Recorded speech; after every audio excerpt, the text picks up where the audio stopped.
have already been introduced to the concept of critical insulation thickness.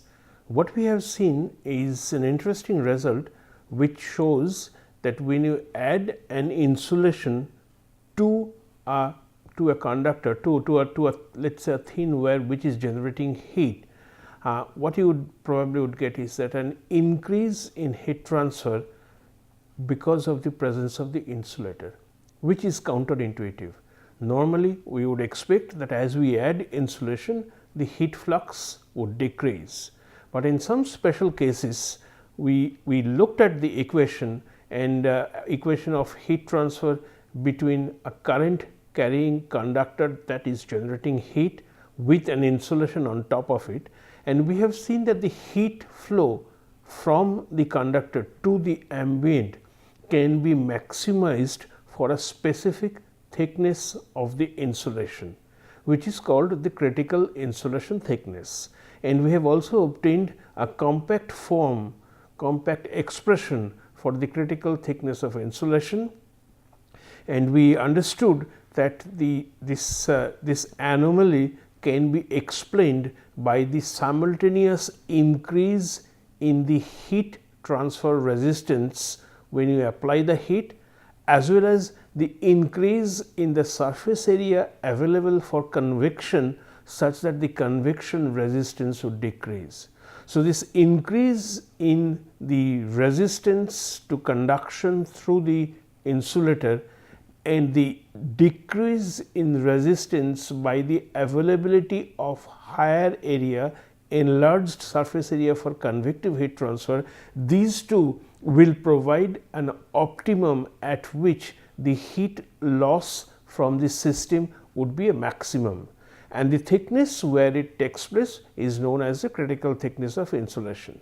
We have also seen that in most of the practical applications, the concept of critical thickness of insulation does not appear, since the thickness required, roughly the scale, the magnitude of critical thickness, insulation thickness is less than a millimeter, less than of the order of millimeters.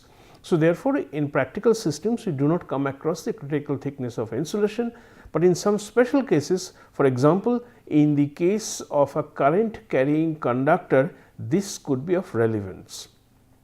We are going to solve a problem in this class that would clarify our concept more, and so it is going to be a tutorial class based on the concept of critical thickness of insulation. But before we move on to that, there is another type of resistance to heat transfer that we have not discussed so far. When two composite systems, a composite system consisting of two different materials are brought together, you are never going to get a perfect contact in between the two surfaces. Due to the imperfections present, due to the roughnesses present on the surfaces, these two will never have a 100% point to point contact at every location. So, there will exist a thin area, an area of very thin thickness where air most likely is going to get entrapped, and this entrapped air is going to give rise to significant increase in the heat transfer resistance. So, whenever you bring two surfaces together, due to the roughnesses present in it, the actual heat transfer resistance is going to be much more than the individual conduction resistances of the two solid blocks. So, this enhanced heat transfer resistance is sometimes called contact resistance. So, if you look at the figure over here, what you see is there are two materials A and B, and at a molecular level they are obviously not going to be smooth.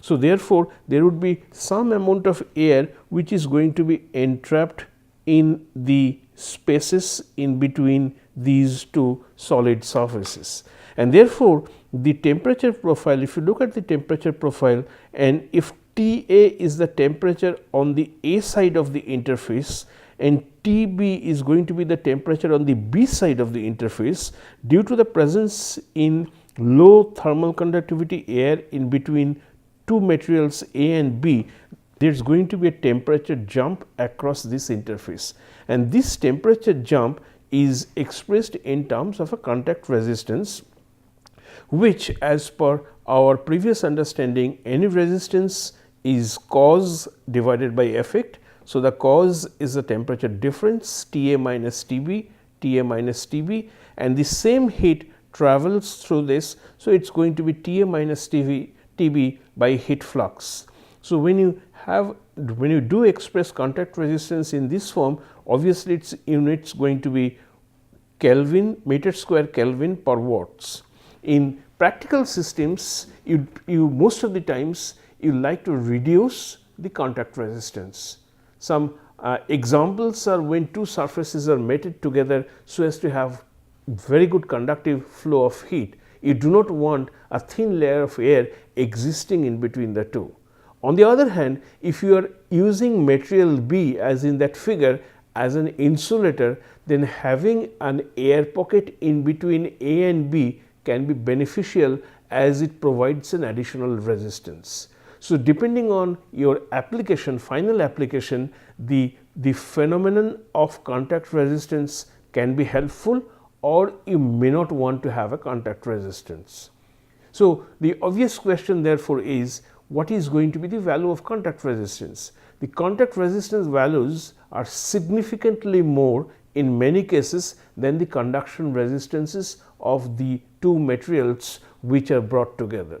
So, contact resistance, whenever you are thinking about the two resistances, two conductive resistances are in series, and we do not take into account the contact resistance, then whatever resistance that we predict simply by L by Ka, that we know as the conduction resistance, that is not going to give us the actual value of the total resistance which can be obtained by putting the conduction resistance of A, the contact resistance between A and B, and the conduction resistance of B. So, one has to take into account the contact resistance in most of the real situations.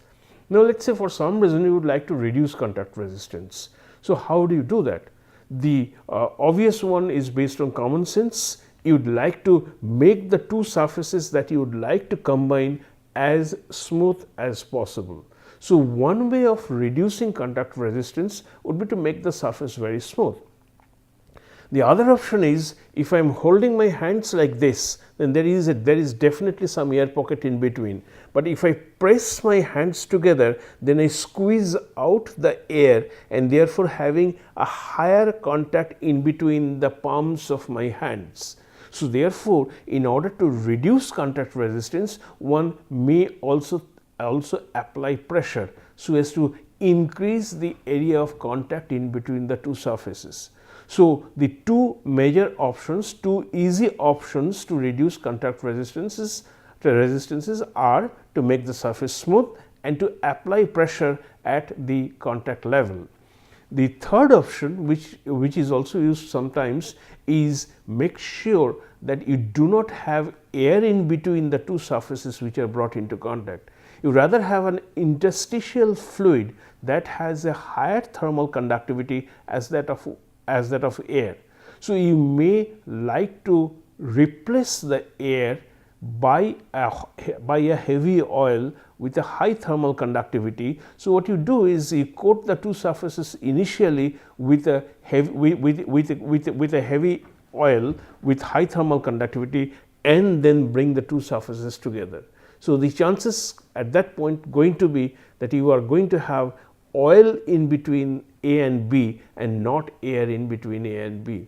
So, these are the three main ways by which you can reduce contact resistance. So, but the point still remains is that contact resistance is something which could be beneficial, which could be detrimental, but it is something which you may not be able to neglect in most of the practical situations. So, now we move to the problem that we are going to solve in this class, the tutorial problem on the concept of critical thickness of insulation, and see if there are any questions and so on. And I will keep on solving problems at the end of maybe every second or third class, and you will also have access to the tutorial sheet of problems which you can solve. and if there's any doubt, you can contact the TAs, you can contact me, and I will try to answer your queries if there are any. So, the first problem that we are going to do in this tutorial problem, it's about an electric wire through which a current flows, 700 ampere of current flows through this cable, whose diameter is given as 5 millimeter. The resistance per unit length is 6 into 10 to the power minus 4 ohm per meter.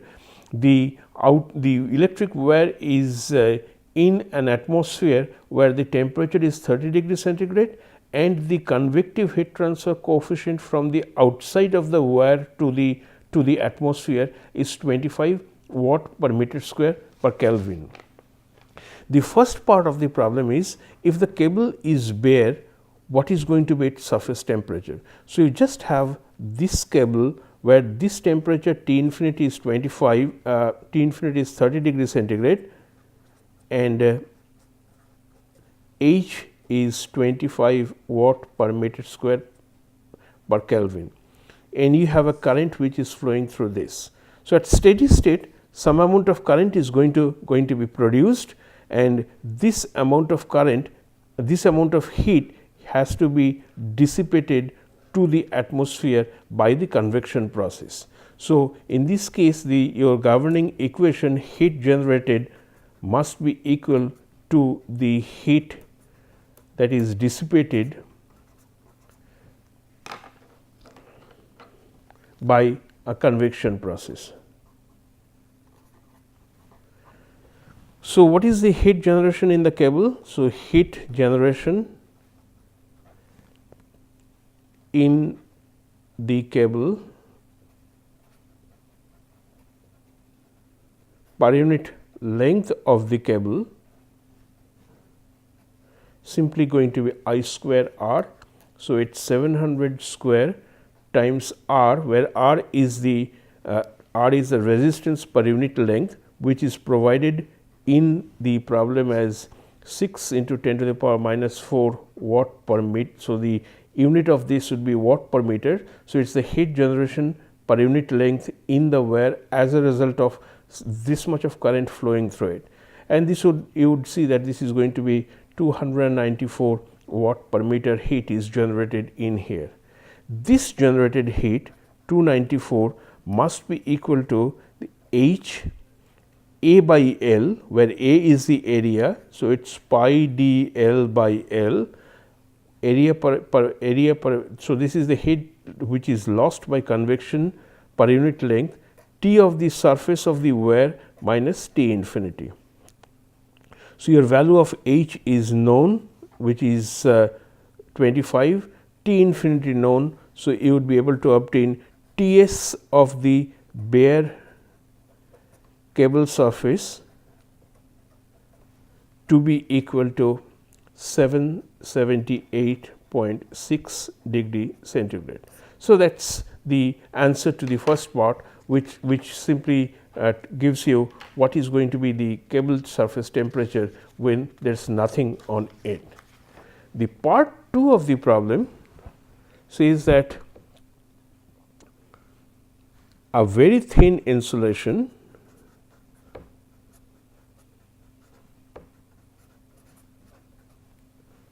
with a contact resistance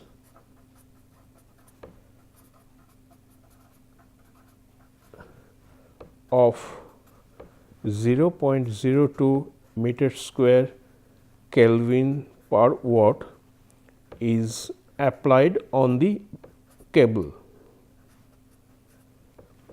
What are the insulation and cable surface temperature? So, this I have the cable, and then on top of the cable I have an insulation. This is a cylindrical system. I have this insulation. So, this one is my cable, and here I have the insulation. In between the insulation and the cable, I have some contact resistance, but that we would not consider right now. Right now, we are only considering the cable and the insulation. So, we neglect the contact resistance for the time being. So, what is required is what is the temperature of the cable surface T s that we have obtained in our previous part of the problem as 778.6, and what is the insulation temperature, what are the insulation and the cable surface temperature, what is the insulation temperature, that means what is going to be T I. So, these two we have to evaluate now. The same amount of current is flowing through the wire, but you have an insulation on top of it right now. And the contact resistance, the contact resistance is mentioned here. So, we need to consider the contact resistance. The contact resistance of 0.02 meter square Kelvin per watt. So, this contact resistance is provided in the problem as 0.02 meter square Kelvin per watt. So, the question is what is going to be the value of T s and what is going to be the value of T y. The point that we need to consider is we need to understand is that the same heat is going to be produced in the system. So, the amount of heat that is produced in the system will remain unchanged. The only thing that is going to be different is that heat has to go through a contact resistance and an insulation resistance. So, if think of the situation as if two reservoirs are connected by a pipe. Okay. So, if you maintain the level fixed and add them with and add a pipe in between them, there would be definite flow from this point, this reservoir to this reservoir. Now, what you would like to do is you are going to constrict the pipe in between. So, you add more resistance to flow in between the two reservoirs. Okay. So, the resistance is going to be more, but you would require the same flow rate. So, keeping the resistance with the resistance being higher, but you would like the same flow rate, then the only option available to you is to increase the height difference between the two. So, the potential has to be increased if you would like to maintain the same flow in between these two reservoirs with additional resistances in between them. The same concept would be applicable here as well. The heat generated is the same. So, at steady state the same heat has to go through the insulation, through the contact resistance first, then through the insulation, and then will be convected out to the atmosphere. But since you have additional resistance, the potential, the equivalent of which is temperature, the temperature on the wire surface must be increased in order to have the same flow rate in between the two. That is all that we need to consider. And so, I am going to write the equation where I am going to write the heat flow as the cause divided by the resistance. So, the heat flow I square r remains the same. The delta T is unknown to me. T of the cable surface minus T infinity. T infinity is known to me, but T of the cable surface is not known to me, divided by the sum of resistances. And what are the resistances it has? We need to see what resistances we need to consider in order to find what is the cable surface temperature. So, let us write the governing equation in here, where this Q prime, which would be the same as in the previous problem, divided by T of S minus T of infinity divided by 1 by H pi d plus RTC. So, this RTC is the contact resistance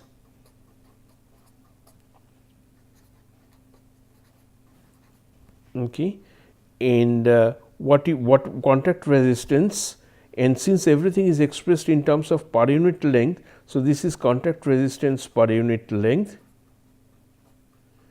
and this is nothing but the convection resistance. The key point also to note in the problem is a very thin insulation. Since the insulation thickness is very small, I am neglecting the conduction resistance provided by the insulation. So, that is why I do not have the conduction resistance of the insulation included in here. What I only have is the convection resistance at this point and the contact resistance at this point. The insulation being very thin, its conductivity, its conductive resistance does not come into the picture. So, Q double prime would simply be equal to 294 as it was before. This Ts is unknown to me. I do not know what is the cable surface temperature now, but we realized based on our previous discussion that Ts has to be much more than 778, which we have derived, which we have obtained in the for the first part of the problem. T infinity is 30 and 1 by h is 25 pi times d. The diameter of the cable is 5 into 10 to the power minus 3, and the contact resistance 0.02 is to be divided by pi times d. So, this is whatever be the contact resistance 0.02 by pi times d. So, pi into 5 into 10 to the power minus 3. Okay. So, this becomes the total formula now. So, the point to note here is that this Q remains the same. The conductive resistance of the insulation is neglected as it is very thin, and we are expressing everything just to make it consistent. Since this 294 is watt per meter, I am expressing everything, all the resistance as per unit length. So, when you work out this Ts is going to be 1153 degree centigrade. So, compare that with the value of Ts which we have obtained in part 1, which was 778.6 degree centigrade. So, as I said before, the potential of potential has to be increased in order to have the same flow rate. So, the temperature of the cable surface will now become 1153 in order to have the same amount of heat flow. So, this is clear. This is clear from the equations, from the problems. But what is going to be the temperature of the insulation outer surface? Remember, the insulation is very thin. So, since the insulation is very thin, it's thick. You simply can assume that it has the same size, same diameter as that of the wire. Now, if that is the case, you are still going to dissipate 294 watt per meter of heat from the insulation. So, 294 watt per meter must be equal to H times pi d, where d is the diameter of the insulation, times T of the insulation minus T infinity. This d, which is the insulation diameter, since it is very thin, it can be taken to be equal to that of the wire. And once you do that, your temperature of the outside of the insulation surface will remain identical to its value of part 1, that is 778.6. So, I will simply write this and show it to you. So, since the heat remains constant, this is watt per meter, and this is H times pi d times T of the insulation outside minus T infinity. Here you note that the value of Ti is unknown, that is what we are trying to find out. This is 25, sorry, this is 30, this H is 25, but this D of the insulation, since it is very thin, is going to be D of the wear. And once you work out the numbers, you would see that Ti would still be 778.6 degrees centigrade. So, having the contact resistance, obviously, because you are working on this part now, and the insulation temperature therefore will turn out to be identical as in the first case. Let us go to the third part of the problem, which is interesting. Now, I am going to have a finite thickness of insulation. So, what thickness of insulation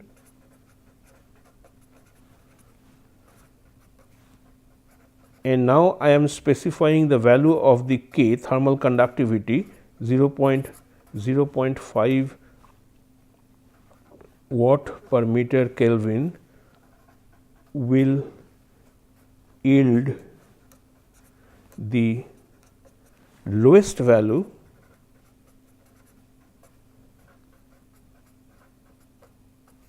of the maximum insulation temperature.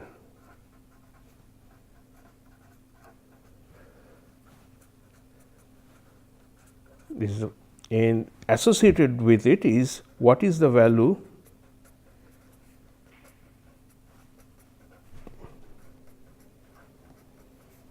of the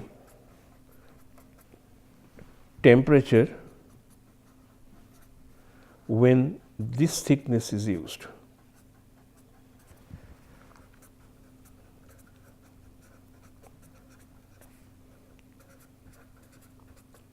So, what I have now is I have the wear, I have the contact resistance in, and then I have the insulation.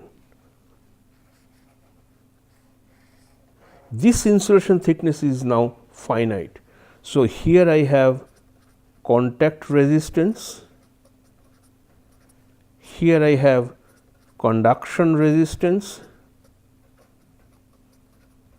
and here I have convection resistance.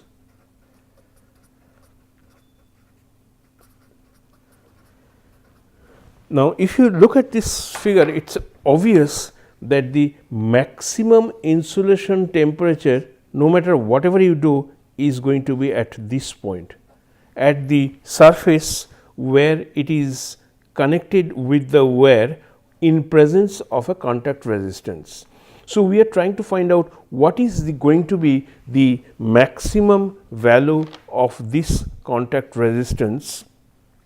Let us call it as T prime, maximum value of this maximum value of this temperature. Now, what is going to the minimum value, what is going to be the lowest value of this maximum temperature.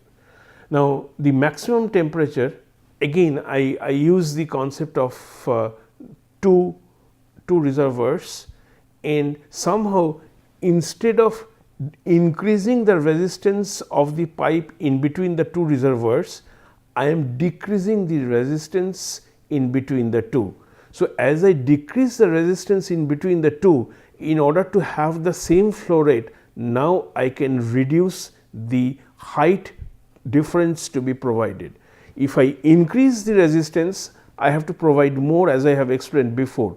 And if by some means I can reduce the resistance of the connecting pipe, then I can bring this down so that a less potential difference, in this case a less temperature difference, has to be provided.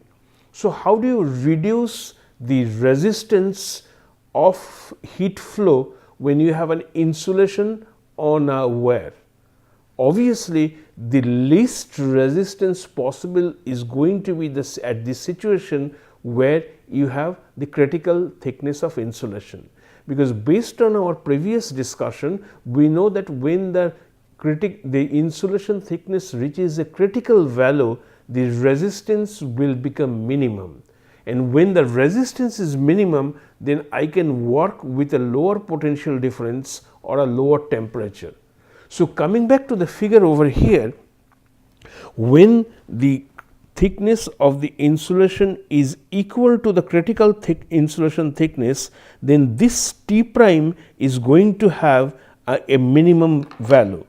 So, T prime will be minimum when the resistance to heat transfer is going to be minimum, and the resistance is going to be minimum when your RC insulation thickness is equal to the critical insulation thickness, which by definition is going to be given by K by H, which is 0.5 watt per meter Kelvin divided by 25 watt per meter Kelvin is equal to 0.02 meter. So, what this tells is, if I can provide the insulation thickness to be equal to 0.02 meter, if RC, this is my RC, if RC is less than 0.02 meter, then by increasing RC, I decrease the resistance and enhance the flow. So, when my flow is kept constant, my if I keep on increasing RC till I reach the point of 0.02 meter, my resistance will keep on decreasing, and as resistance will keep on decreasing, my T prime will keep on decreasing. So, if I say that T prime, which I know is the maximum insulation temperature, this maximum insulation temperature will have its lowest value when RC is equal to 0.02 meter. So, this is what I am looking for, and that is what the importance of critical thickness of insulation. So, if RC is 0.02 meter, then the thickness of the insulation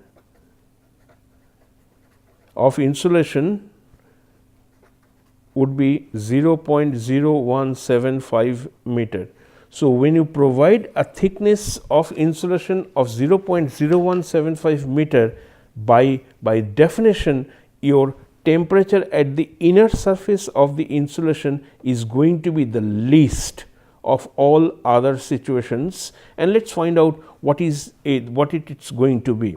So, what I have then is the wire, and then I have the insulation around it, and with a contact resistance in here. Okay. So, if the heat produced per unit length would still be 294, that is the same watt per meter, that is the same heat which is going through it, and I am going to write it between T insulation inside. So, I am talking about this temperature, which is out of this if I blow this up, then I have this, then I have the contact resistance, and then I have the insulation. This is what I call as T insulation inside. So, this is my wire, then this is the insulation. So, I am writing the equation between here and outside. So, I have two resistances. One is the resistance of the insulation, that is the conduction resistance, and one is the resistance due to the convective flow of heat, which is pi d naught. So, my 294 would simply be equal to T prime, that is the T insulation inside minus T infinity. The T infinity is still 30, and the R insulation is going to be ln 0.02 by 0.0025 divided by 2 pi 0.5 plus 1 by H is 25 pi times 0.04. So, this would be the equation, and T prime you are going to get as 318.2 degrees centigrade. So, this is very interesting. I will quickly go through what I have done here. I have written the equation, the heat transfer equation between this point the insulation and the atmosphere outside. So, between this point and T infinity there are two resistances. One is the conduction resistance and the second is the convection resistance. Since I am writing it from this point onwards, this point outwards, the critical insulation thickness does not come into my equation. The same amount of heat which is generated will pass through the wire, through the contact, through the insulation to the outside. So, this is what the heat is. So, this 294 in all cases will remain the same. So, what is the potential? It is T insulation inside minus T infinity. What are the resistances? One is the conductive resistance of the insulation and convective resistance at the outside of the insulation. So, R insulation for a cylindrical system I use the formula, and for convective resistance it is simply 1 by H A, and since I am expressing it in per unit length, it is simply going to be 1 by H times pi d naught. This d naught is now the new d naught, which is based on the critical thickness of insulation. So, when you work out the number, this T prime is going to be 318.2. So, that what you can see is that you have achieved significant reduction in the temperature by having an insulation on the wire. So, that is the beauty of critical thickness of insulation. You have added insulation, but what you get as a result of it is a reduction in temperature. So, I think if you go through this problem once again, the concept of critical thickness of insulation, the resistances and heat flow would become more clear to you.